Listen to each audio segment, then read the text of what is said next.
As far as earning cash in the sport of strongman, I signed up and competed for probably over 10 competitions, and it was a reoccurring thing where I'd sign up and then I would win. So when I won, they gave me a gold-plated fire axe, and Arnold gave it to me directly.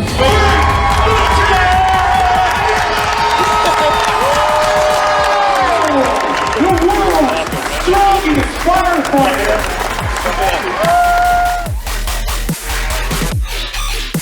Have you been stronger than most people growing up? When I realized I was stronger than most, I would have to date that back to 2017. I did my first powerlifting competition at 23 years old, and I just signed up. No real training, no guidance, just got in there and did it. And I was able to place second overall in the junior division, and then I won my weight class. For powerlifting, they say it's a blue ribbon sport, you know, everybody gets a medal. But regardless, I signed up and competed for probably over 10 competitions, and it was a reoccurring thing where I'd sign up, show up, and then I would win. So that's when it like really started to sink in for me that maybe I am stronger than I think, you know. Did you have a coach then, or were you just training on your own? So when I first started, I did not have a coach. I just did it on my own. And then I used online apps for programming as I started to get more involved into the sport. Oh, so you so it had the ramping up, deloads, and yeah, peaking. it had your hypertrophy block, your like your peaking and deloads, all that encompassing. So it was pretty easy to use and navigate. You know, if something hurt or you didn't like the exercise, just change it out, you know. Yeah. How did you like transition to a strongman? So as I mentioned, I did powerlifting for about 4 years, and I reached some significant milestones for myself. And after that, I was looking for the next challenge. A buddy of mine, he told me about World's Strongest Firefighter. And I started looking into it, and I missed that year that he mentioned it to me. I believe it was in 2022. But it was on my radar for the next year. And sure enough, that was my first strongman competition.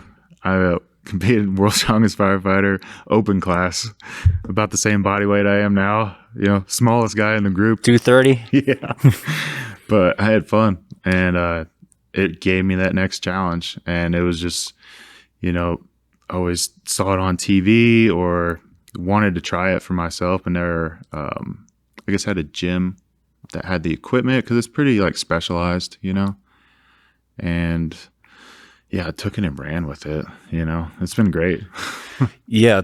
This is for the audience who don't know. Like, what's the average weight of people who compete like you? Well, strongman has different weight classes. Yeah. So open weight class is just as heavy as you can be. Or I mean, open weight class is no weight limitation. Middleweight is 231 pounds and under. And then there's a lightweight that is 198 pounds and under. And I believe there's one more under that, 80 kilogram. But I don't know the metric system that well. I think that's around 180 pounds or 175 maybe. So you competed with people who are about 300 pounds, like 70 pounds heavier than you. So, yeah, that was the eye opener. I was like, I'm the smallest guy here, but you know, we're all doing the same weights. So it was a bit of a disadvantage, but no, it sparked that internal drive. Like, no, I can do this. You know, it was always like, you never know until you try. Yeah, I want to talk about training, but before that, can you give us a background on, you know, what you did when you were younger? Like, did you play sports and so on? Absolutely. Yeah. In high school, I played football and wrestled, and I was on the track and field team. And I threw shot put and discus. I wasn't a sprinter or anything like that. I was a hefty boy, and running running for speed wasn't one of my things. I did run a pretty fast 40-yard dash for football. I think it was like 4.9. I mean, but that was the best I ever did. And I played offensive line, so yeah, I didn't really need to be much faster than that. Were you stronger in the strength room, or like stronger than most kids? Yeah, so you brought that up, and that's one of the reasons why I played offensive line, because we had weights training for football, and because I was able to do what the offense and defensive linemen were doing in my school, that's where they wanted me. So, and it was just a dogfight, man. Like being on the line is it's hard work, you know. You're just fighting hands all day long. So, yeah, that's a little bit of my athletic background. I joined the military, and I just continued general strength training. I had friends that were trying to get into bodybuilding, so I would work out with them. I did a little bit of CrossFit. I never competed in that. And then I got into powerlifting. Interesting. So, yeah. Why'd you go? I mean, how'd you get into CrossFit? So I mentioned that in football we had weight training. One of my classes every semester, I always signed up for weights class. So I talked to the coach at the time, and I was like, "Hey, some of this is a little redundant. So is there something else you can give me?" And he's like, "I got you." And he's like, "Welcome to CrossFit." And so the whole class would be doing general strength training, and I was over here doing like monkey high bars. Intensities, yeah. You know, as many rounds as possible, and just it was fun though. I really enjoyed it. Yeah, because I didn't know with your sport. I thought all you had to do was get stronger. But when I was like watching most of the stuff, like you guys do conditioning like crazy. Yeah. Like you have to be. You're going to get gassed out like if you don't have conditioning. Yeah, you can't just be statically strong. You have to be strong and fast. You know, you really have to be an athlete for strongman. Mm-hmm. There's so much that goes into it. That's why it's just fascinating to me, and why I enjoy it so much. Is because there's just so many different events and so much to get good at, and it changes constantly. And yeah, it's a great challenge. How exactly do you become the world's strongest firefighter? Is there like any qualifiers, sanctionals? So the process for world's strongest firefighter is actually pretty simple. You just sign up. It's once a year at the Arnold Sports Festival in Columbus, Ohio, and it's a 2-day competition. So day one is your prelims and your qualifier to get to finals. Finals is a very small group of people. We are limited to 16 athletes. Mm. So the preliminary event is 4 events total. And based off of your standings, you get an invitation to compete on finals. The second day? Yeah. Finals is held on the main stage at the Arnold Expo. It is crazy. Arnold Schwarzenegger actually comes up on stage and watches the competition. So there's cameras everywhere, lights everywhere, crowds going crazy. It's a really cool event, and I get goosebumps talking about it, dude. Because like the excitement of the main stage is just, it's electrifying. You can't compare it to anything else, you know. I saw a picture of you, of him giving you an award. Yeah, the award, right? Yeah. So when I won, they gave me a gold-plated fire axe, and Arnold gave it to me directly. How many times did you have to compete before you won? Okay. So I competed at the World's Strongest Firefighter 3 times. And as I told you earlier, the first time it did not go as planned, but that lit a fire for me to come back every year until I could make that happen. And I didn't care if it was going to take me, 3 times, 4 times, 5 times, but I could see myself winning, and just I visualized that and worked towards it. So year 2, when I came back, I decided not to go open weight or open class, and I competed in the middleweights. And I won first place in the middleweights. On finals, that put me at, the scoring for finals is a little bit different. For finals, they did a Wilks score calculation. That way, woman or man, regardless of weight class, could win the title. So based off my standings from finals on year 2, I placed 5th overall, and it was so cool to be up there. And I knew, I was like, Close. I'm getting It's close. Yeah, I'm yeah, getting close, and I'm gonna keep trying. And every year there's different athletes, some of the same athletes, and everybody's getting better. So it's really cool to be a part of, man. I'm assuming that if people like go there and they get destroyed, right, and they're gonna say, some people say, all right, this isn't for me, and you did the opposite. You said, I'm gonna climb this mountain. What gave you that motivation to do that? Because what I'm trying to look for is like the mental programming of champions, right? Yeah, the mindset. I'm really internally motivated, where I set goals and high expectations for myself, and I really just try to see what I'm capable of, and every time I set a higher goal, I end up reaching it, and I try not to focus too much about like how long it takes to reach that. I feel like we live in a world of instant gratification, but that's not what sticks. They say it takes 10 years to become an overnight success, so put in the work, stay motivated, and work towards your goals, and good things will happen. Yeah, if people think like, oh, it only took him 3 years, well, you also had 20 years of background, right, of like training hard, like in the gym, like in high school, and then in the military, and then powerlifting. Right. I'm guessing powerlifting helped a lot too, right? It does. It gives you a really strong base to build off of. So as we talked about Strongman a little bit, the events are broken down into static and movement. So powerlifting helps out a lot with your static events, your overhead presses, your deadlifts.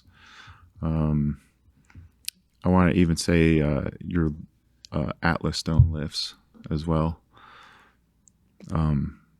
And then the movement, the dynamic skills is acquired. You have to work for that. And it's probably a accumulation of everything I've done in my sports background. I just slowly built up to, the capacity I am today, or I slowly built up to where I am today. Yeah, I was going to ask more about mindset down the road, but we're already here. Are you the type of person who hates losing, or are you the type of person who likes the feeling of winning? Both, right? Everyone loves to win, and we all hate to lose. But I learn more from the failures than I do from the successes. Because when you fail or you don't meet the mark, then you really start to break down everything like, okay, I need to improve on this. I need to improve on that. And you start to formalize a game plan to improve. Whereas when you win, you just take it for what it is. You're like, did everything right.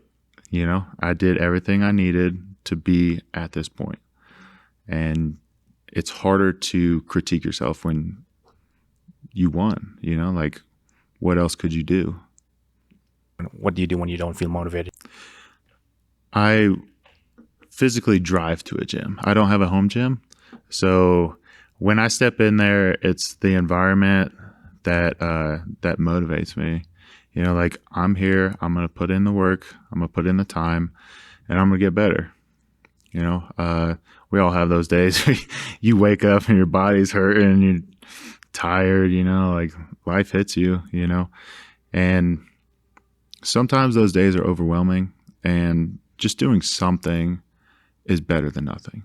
So if you could at least make it there, get warmed up, start on your first exercise, and then after your first exercise, I don't know, it starts to kick in. You're like, all right, I'm here, I'm going to work, But if you can just tell yourself, I'm going to go in and do something, the rest will fall in place without having much thought about it, You want to talk about training?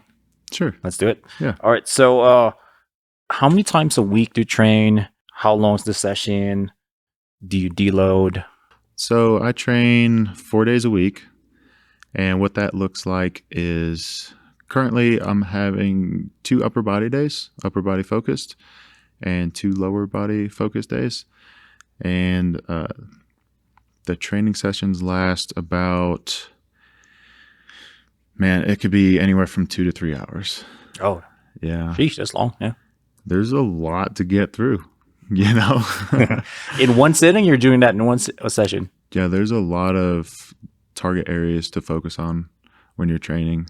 For upper body, you got your shoulders, your back, your chest, arms.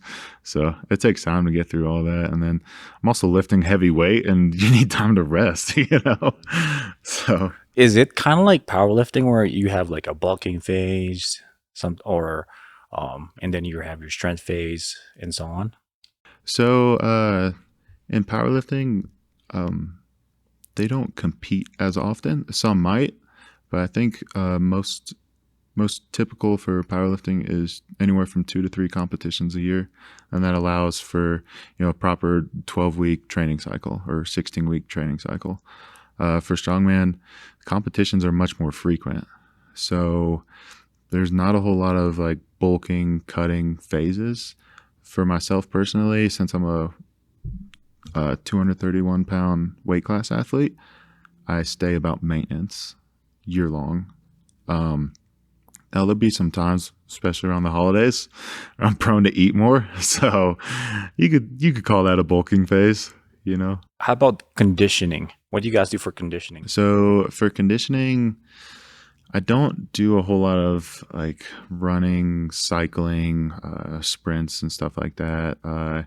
My conditioning is more focused to the goal of the competition. So I do a lot of AMRAPs and cluster sets, a lot of like common things you see in CrossFit, right?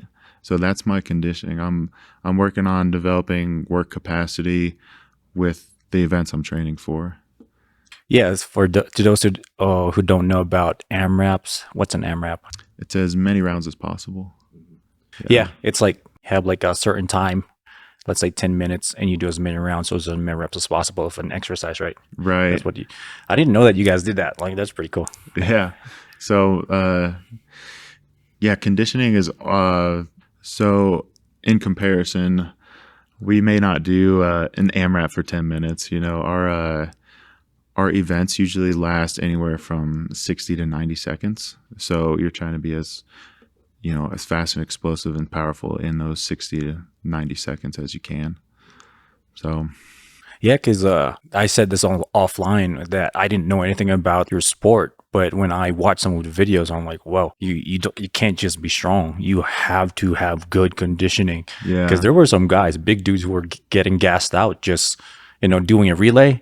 Yeah. So I'm guessing those are the types of stuff that you do, like relays, sprint drag carries, stuff like that. Yeah, I could go into so many different like variables because the sport is just like, there's so much you can do in it. We got sandbags, we got logs, kegs, Atlas stones. And give us one example, like something that's similar to CrossFit that us CrossFitters can try out. Okay. So one of my exercises for developing an overhead press is I will load up X amount of weight on the bar, and it'll be your top set, so your heaviest set, and you do as many push presses as you can, and then your next set you drop 5% off the bar, and then another AMRAP. Your next set, drop another 5, and try to get the same amount of reps as your top set. Yeah, it's like 90 seconds or a minute. Yeah, it would be 60 seconds. 60 seconds. Yeah.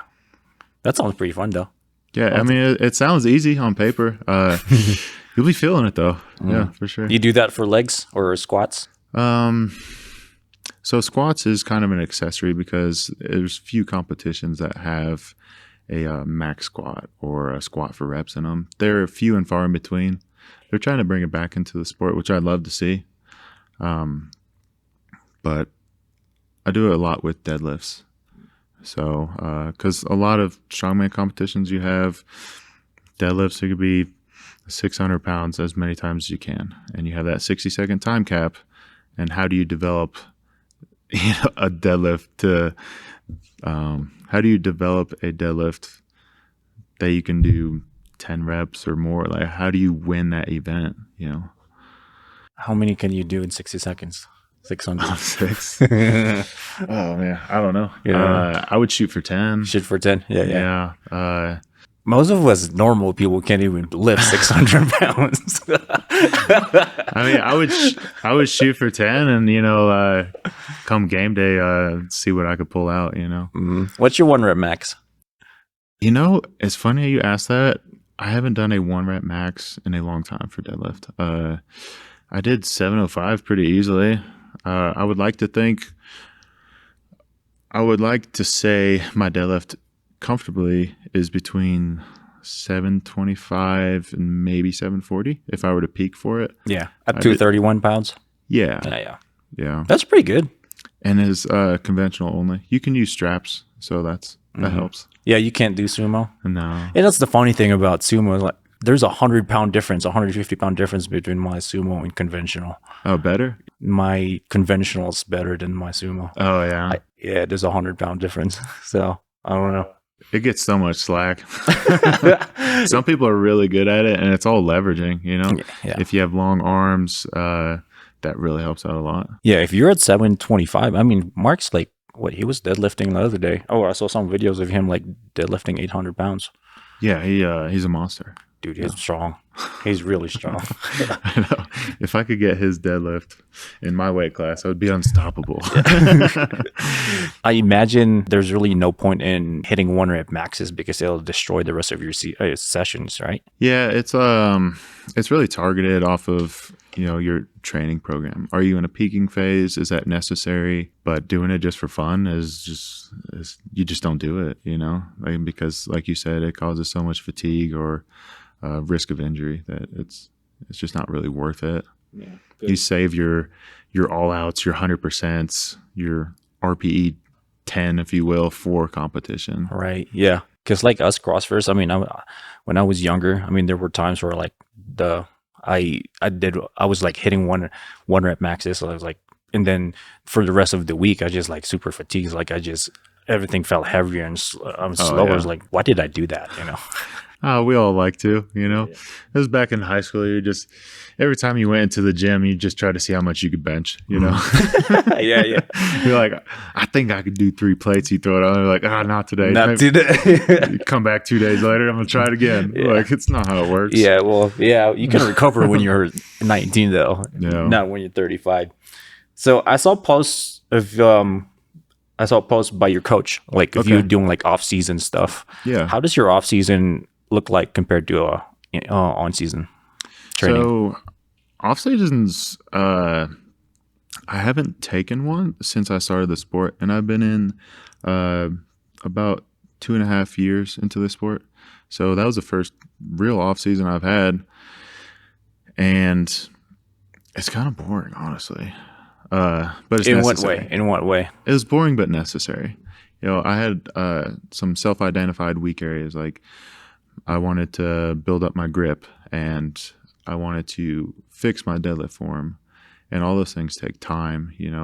I needed better shoulder mobility and stability as well, and you just target weaknesses and build them up, and overall strength as well.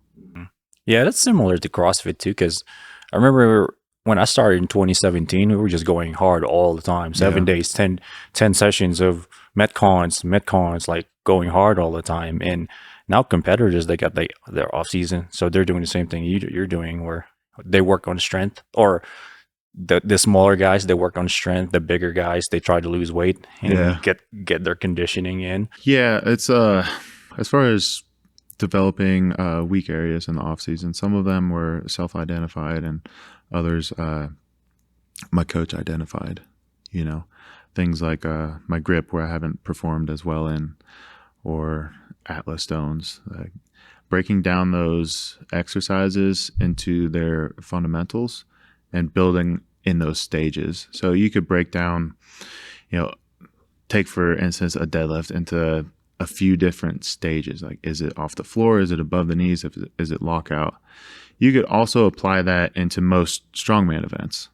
So which area of the lift needs the most attention? Is it stability? Is it drive through? Is it lockout? Yeah, for the athletes, most of the ones that I've seen, it's not just like lifting up, you're actually putting them on Platforms. Yeah. Yeah. I noticed you have a couple of Atlas stones in here too. Yeah, we have a guy who he does a strongman on the side. Nice. And then I was on Facebook Marketplace, and then he was like closing his gym. I think you guys know him. Oh, okay. Yeah. And you acquired some of his. Yeah. And then he brought him here. I mean, Yeah. we got the sandbags. The sandbags are fun. Sandbag carry, sandbag holds, sandbag cleans. Oh, we man. can do those. Those are fun to do. Sandbags will put you through it, dude. You don't realize how heavy they are until you try to start working with them. Yeah. You know how like most people online, they're like, don't round your back when you pick something up. It's like, how the heck do you pick that up without rounding your back then? Like, tell me, bro. So you work in that rounded back stage. Yeah. Like sooner or later, you'll develop strength in that rounded back position. It takes time, but yeah, you'll be stronger for it. yeah. So there's like some deviations that you can. It's some acceptable deviations in round and back, and you get stronger like in those positions anyway. So yeah, don't show these science-based lifters that. They'll have a stroke. Like, hey, what are you doing? Your back's completely rounded, suboptimal. Well, that's 275 though. I mean, yeah. So let's talk about like earning cash. So okay, yeah, let's shoot. Yeah. So it was pretty interesting to me because like when Mark was here, he talked about like this one strongman dude who was just making money left and right. Yeah, I forgot his name, but he was going to one competition after another. It's like $10,000 here, $60,000 there. What are the other ways for competitors to earn cash besides getting sponsorships? As far as earning cash in the sport of strongman, it comes at the pro level shows. So if you win first, second, or third at these pro shows, there's payouts for those. Your local competitions don't typically pay out. You'll get a sick trophy. Yeah. All of them are like really cool. They're all like just unique and different. But yeah, I personally haven't won any money in this sport. Not yet. Yeah, knock on wood. But I'm not a pro athlete yet. So it's funny to say you have a world title and you're not a pro athlete. I haven't earned my pro card yet. Interesting. How do you become a pro then? So there's a couple ways to do it. They are shortening the amount of opportunities to earn your pro card. So I just did a nationals level competition in Vegas about a month ago, and we had over 40 people, invite only, to the competition, and first place took home a pro card. That was it. So it's a steep climb to get there, but it's well deserved when it happens, because the performance they put on is just incredible, So there's other ways aside from a nationals competition. That's only once a year. They host pro amateur shows, and if you place in those first, second, or third, it depends on how many pro level athletes are there. Man, I honestly, it's changed, so I honestly don't know if everyone on the podium gets a pro card, because it's intermingled with professionals and amateurs. So I believe it's the highest placing amateur will get a pro card at those shows. So do you have any aspirations of going pro? Yeah, I would love to. Yeah, that's on my list, man. So the strongest firefighter competition is that like it's a standalone. It's a standalone. Yeah. Okay. Yeah, it's a standalone competition, and it's all for charity.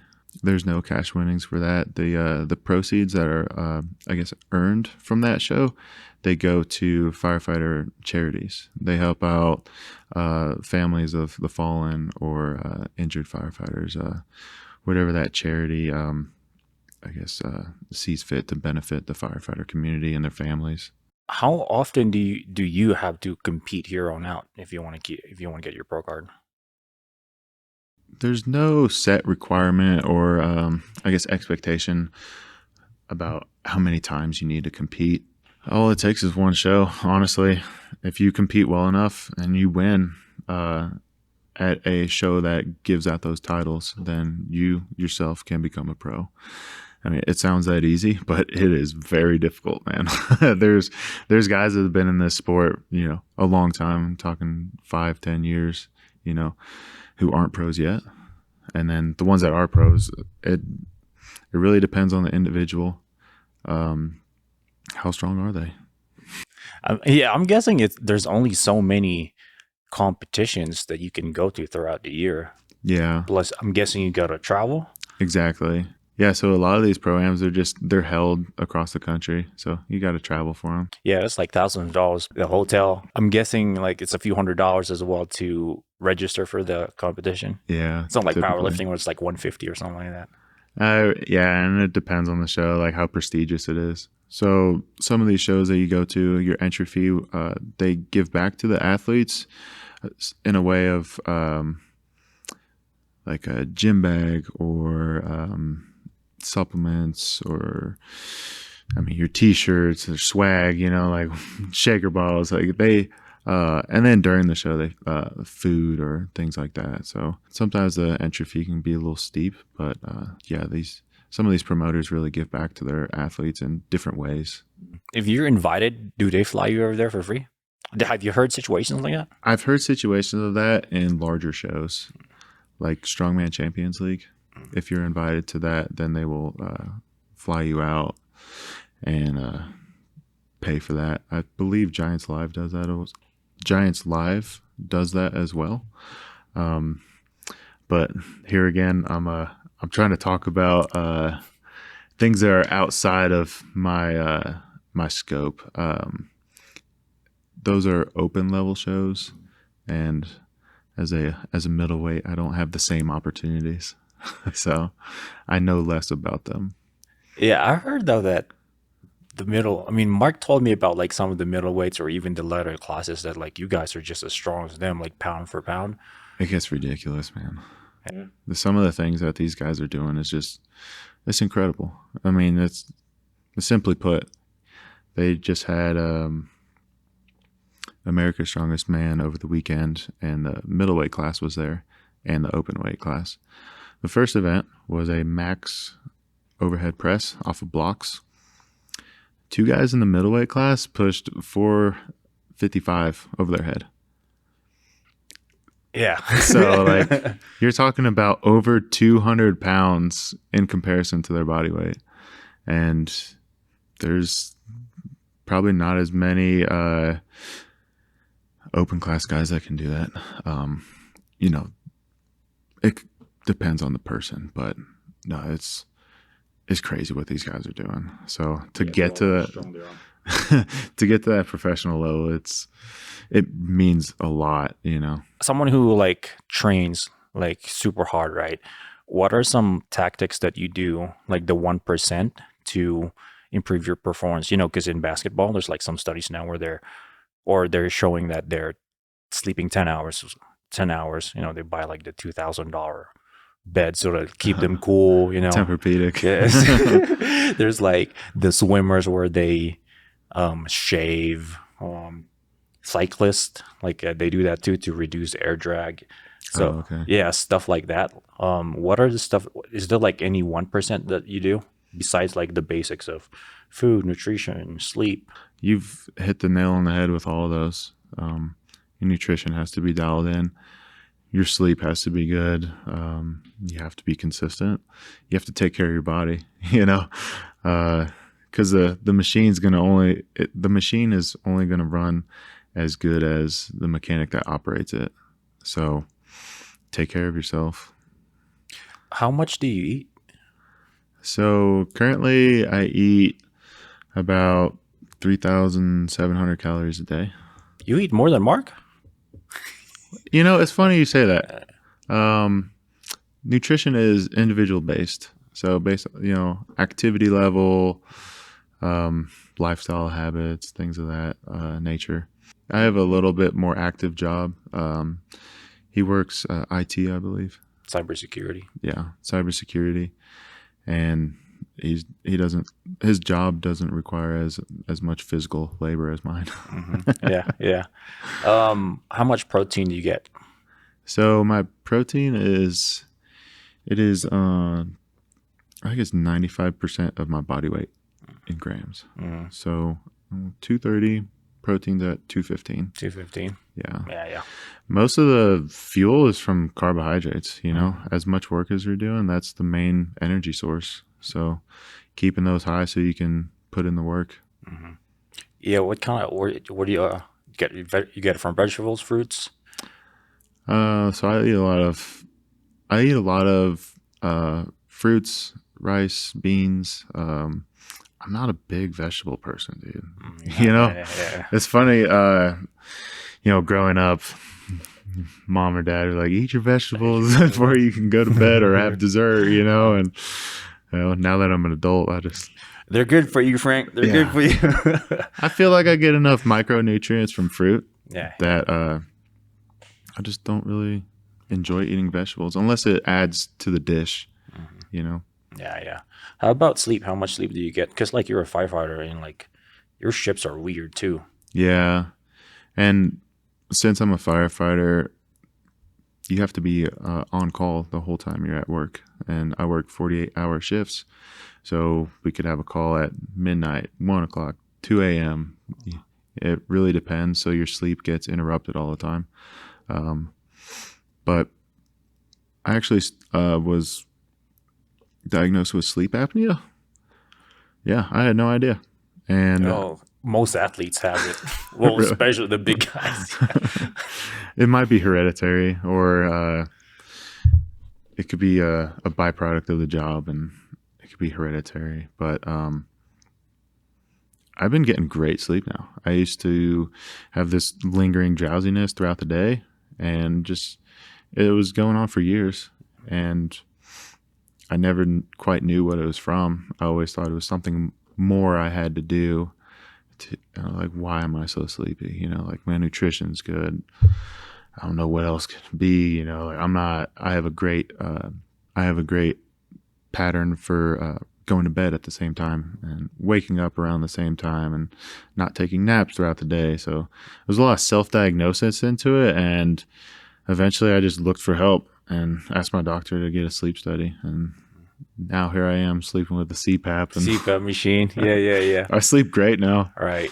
It's weird to get used to, but I find it necessary. I've read online that it's normal among strength athletes because you got bigger shoulders, your neck's bigger, you're just bigger in general, And then when you're sleeping, I mean, your neck collapses or your tongue collapses too. If you have that, you just need more airflow. Yeah. And my wife appreciates it now because I'm not snoring every night. Yeah, you saw logs. Over there sounding like a lumberjack. Trying to start the chainsaw or something. Yeah, Frank, where can we find you? I am on Instagram mostly. You'll have to put a tag in there because my name kind of looks like the whole alphabet when I try to say the handle. So all right, we'll link you on the description, I guess. Yeah, absolutely. And, we'll find you. Cool. All right. Thanks for coming, Frank. Thank you for having me.